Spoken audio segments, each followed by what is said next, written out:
Tina? Tina? Ah! Where's your pass? Screw your pass. Hey, get to class. It's not even the right franchise. Hey, Tom, no running in the hallways. You're not even wearing the fucking Christmas sweater. 0 out of 10 Frichecks.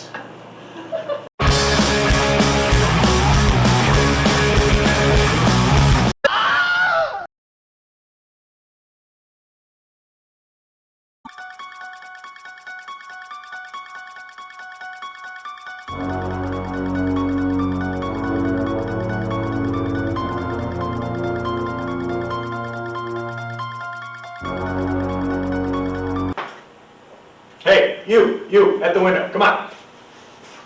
Come on. Oh yeah, looking out the window, huh? Great reference. Once again, wrong franchise. All right, and if you're so good at this, why was he wearing the hockey mask that's supposed to be Michael Myers? All right, well, welcome to Horror 101, people. Today I'm going to give you a special presentation on the Friday the 13th saga. Particularly, I will introduce one change into the franchise that will not only unite the Jason canon, but also strengthen the themes of the entire series. Thank you all for attending. Now, we all love the Friday saga. In fact, I recommend the whole franchise. All right, themes of family, particularly motherhood, themes of revenge, of redemption, of mental health, of course, life and death, And violence. And unity. However, we all share the collective burden of ignoring, let's call it the grotesquely deformed child in the room. That is to say, inconsistencies, plot holes, and full-on contradictions. They have plagued Jason more than any coke-fueled, horny teenager possibly could. These contradictions include: did Jason drown before part 1? What the hell was he doing in all that time in between? Is he undead? If so, at which point during the franchise did he become undead? How does this timeline make any sense at all? Well, the Grand Unification Theory solves all of these problems without contradicting the films, leaving us with a seamless franchise. Any questions? How about how Jason looks different in every film? Have you noticed parts 3 and 4 don't even take place on the 13th? How did that boat sail from Crystal Lake to New York City? What the hell was part 9? How come that Tommy Jarvis storyline doesn't even make any sense? The Tommy Jarvis storyline makes perfect sense. All right? In part 4, we have innocent little Tommy Jarvis, a young boy that lives at Camp Crystal Lake. Young boy at Camp Crystal Lake, sound familiar? Okay. Eventually, he is forced to commit murder in defense of family members, huh? Does that sound in keeping with the themes of the franchise? All right. So he has to take on the actual visage of Jason in order to commit this heinous act. Problem is, cut to part 5, all right, he hasn't been able to shed that Jason visage. Okay, he still struggles with it. He struggles with whether it is an internal evil or an external evil. Is Jason haunting me from beyond the grave? Have I myself become Jason due to the terrible things I was forced to do in part 4? All right, cut to part 6. Now we have a more actualized Tommy Jarvis who is ready to confront his demons. However, when he confronts his demon, he brings it all back up to the surface. Back up to the surface, right? Okay, so now the problem is his tormented past, personified by Jason the zombie, is tormenting the people around him. It's affecting his life, his friends, his family, okay? So now he must take on the responsibility to confront that evil and to destroy it. He does it by sending it back to whence he came. All right, it all makes perfect sense within the context of the franchise, and it's one of the reasons we love these movies so much! Jeez, okay, sorry. How did you get those slides ready? All right, moving right along. With the Friday the 13th Grand Unification Theory, What do? We make one simple addition, it unifies continuity, it actually adds more scary elements to the Jason Voorhees saga, and it strengthens the aforementioned themes of the franchise. Most importantly, it upholds canon. So it's a prequel then, like The Phantom Menace? No, absolutely not. All right, this takes place before and during Part 1, with brief glimpses into Part 3 and Part 8. Oh, so it's like Rogue One. Okay. We go back to where the saga truly begins, the summer of 1957. Now, in the Grand Unification Theory, we will have Pamela Voorhees, a young mother who is the cook at a summer camp where her son also attends. We open on two young camp counselors having awkward sex in a storage shed. Outside, a young boy with a misshapen skull moves toward a dock and walks toward the lake. Cut to black. We hear screams. Pamela screams for her dead son. She curses the camp and she vows revenge. 1958, we POV hiding in the bushes outside a cabin where the counselors and campers are singing. Two counselors exit to go to another cabin to fuck. From the side of the frame, we see Pamela move slowly toward them. We're surprised now because we probably assumed that we were getting Pamela's POV.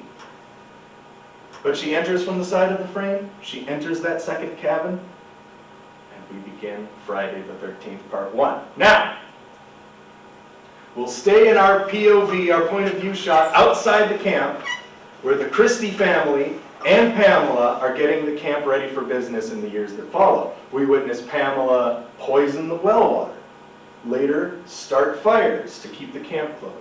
Our point of view follows Pamela to the Voorhees home. It could be the same Voorhees home as Part 9. All right? There's your continuity. And we watch from out the window while she continues to grieve for her dead son. Our point of view, our POV, enters the home. Pamela greets him as the ghost of her dead son, Jason. She believes that he is a ghost and that he is now haunting her. We get the sense that this has happened many times before, maybe even that Jason lives in his mother's house as a ghost. She assures Jason that she's doing right by him, keeping the camp closed. Now, Jason still lives with Pamela, but he has come to believe what his mother believes, that he is dead, that he's a ghost. This one simple change recontextualizes the flashback scenes from Part 3 and 8. These scenes now show Jason desperately trying to get a friend by perhaps having them enter the ghost realm as well. He's trying to connect with somebody, in both cases a female, as probably his only friend was his mother. Both times, it's a woman, and both times he's not being explicitly violent. He could have been over-enthusiastic in Part 3, in the Part 3 flashback, perhaps. He could have been trying to recreate his near drowning with Rennie in Part 8. When we get that flashback. Now, this is exactly canonically aligned with what Ginny says in her monologue at the bar from Part 2. All right? This theme is again explored in the remake. Which sucked. Hey, I liked it. All right, the remake in which he shows favor for a woman that reminds him of his mother. Now, where were we? Okay, Part 1. We watched the bits and pieces from Part 1, but this time we're in that now familiar Jason POV from the bushes. Jason is still watching. When Pamela is beheaded, and Alice gets out of the canoe, or gets into the canoe, rather, we get our first reveal of Jason. He is a fully grown man. He's standing over his mother's corpse, and he hears again those vows to avenge her murdered family. Now, as Part 1 would close, he enters the lake as the sun rises, slowly moving toward the canoe. We hear the line, "He was my son, and today is his birthday." So maybe perhaps this day is the birth of this new Jason. When he gets to the canoe and famously pulls her underwater, we will see him as an adult. But through Alice's eyes, we will see him as the young Jason that Pamela told her about in that amazing third act of Friday the 13th, Part 1. So now we see a parallel shot of Jason again trying to recreate his own near drowning, this time on Alex, all right, in an effort to try to reach out and relate to some other human being. All right, once the cops have left the crime scene, Jason receives his calling from fragments of audio that Pamela Voorhees said in the third act of Part 1. He believes he is dead. He believes that camp counselors who fuck or whatever are evil. And he believes his calling is to protect Crystal Lake. All right, taking this view, Part 6 onward can be seen as Jason's belief that he is undead. It's so strong that he actually overcomes death and becomes immortal. So again, the themes of family, of revenge, of mental health, of life and death. These are all reaffirmed in the Grand Unification Theory. And the solid continuity in canon is finally, after all these years, established. Thank you for coming to my Fred Talk. Ooh. What about when he went to space? Fuck! And about that hall pass? Greetings, ghouls and ghoulettes. It's your old fiends, Cory, And Crystal. from the Twin Ports Horror Society, and we're not on a fucking Zoom meeting. It's exciting. Look at that, and we high-fived. Yeah, things are getting better. That means our video segments should get better. That's not a promise. Anyway, today we're here with Tom Frichek. You probably recognize him in the group, talking, telling us about his Fricheck rating, or rating movies with his Fricheck rating system. Let's talk about that. And commenting on literally every single post. So, which is good. I've That's got what a they're lot. there for. What's up? So the rating system, there's probably not much to dissect here. You're using your last name. Yeah, I stole the idea from Jeff Goldblum. He did a sketch on some late night show where he ranked things with 10 out of 10 Goldblums. And I just thought, like, yeah, while we're reviewing, what horror movies did you watch last week? And of course I've got to turn everything into a teachable moment, so I thought, like, I'll tell them whether or not I liked it. And so the Fricheck scale was born. I didn't think it was going to be such a scandalous thing. I agree with a lot of that. Yeah. Scandal. This is, okay, our show is going to get better. Yeah, Jeff Goldblum, Can't get worse. don't at me. Actually, Yeah. at me, that would be a really big thing in my life if you did that. And then it's just numbers, right? Yeah, Where did you get that idea from? Did you steal that from someone too? I stole it from the Arabic numeral system, and the idea that it's a fraction. I'm sure they came up with that too, yeah. All right, so if we just named some movies, you would be able to give them Off the cuff, off let's the do scale. it. Ooh. All right, let's start with Jeff Goldblum, The Fly, 1986. 10 out of 10 Frichecks. Jeff. Friday the 13th. The franchise as a whole? Just the first, Oh, just the original. just the remake. Oh, just the original. The original. The original gets 8 out of 10 Frichecks. What about Part 10, Jason X? It accomplished what it set out to accomplish. Jaws 3D. Hold on. Oh, Friday Part 10. Ah, gosh. Well, that's got to get 10 out of 10 Frichecks because it's Jason X. It's the 10th one. Is that a slow clap? That's just me. Jaws 3D, 3D. gets 3D out of 10 Frichecks. Ooh, I would have gave it negative 3D. Oh. What, you want Behind my the opinion? camera, you got one. Throw a movie out there. Event Horizon. Ooh, that's the day we're filming. That was the daily horror flick. And I think I give it 8 out of 10 Frichecks for how much it scared me as a kid, but rewatching it, that ending really falls apart. But man, yeah, it scared the crap out of me when I was 10. So how did you come up with the idea for what we were filming today, the Friday the 13th Grand Unification Theory? AKA Fricheck the 13th, AKA UnifiJason. All right, this has been the product of hours and hours of poring over just the Paramount movies. I guess there's a little Part 9 in there as well.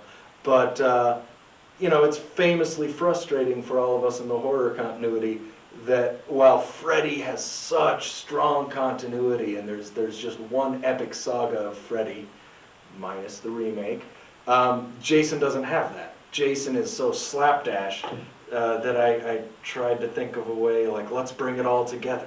And the Grand Unification Theory of Friday the 13th was born. Well, I think you did a great job with that. But if you really want to challenge, can you do that with the Halloween series? Including the Rob Zombie movies, including H2O, including the 2000. Oh, that'd be a great challenge, though. You'd have to get into a multiverse. Yeah, I was gonna say, if you could do it even without the Rob Zombie movies. The runes from Part 6, the producer's cut, send Michael Myers into an alternate universe where everybody is an angry redneck. Why even try to challenge this guy? I mean, that's just it. He knows what he's doing. Don't at me, Rob Zombie. No, at me, I love your music. I don't know, I think that's it. I don't know. What Yeah, else? I got nothing. That's good stuff. That was great. Thank you for... I give that 10 out of 10 Frichecks. Ooh, well, see, Ooh. but I think you've got to use your own moniker, because like what earns a Fricheck for me might not be what earns a point for you. So I'll think on that then. 10 out of 10 crystals. Crystal Lakes. There, 10 out of 10 Camp Crystal Lakes. boom. Boom. Hey, This is where you Yeah. drop the mic and we fade to... wait. Don't drop your phone. Don't drop that.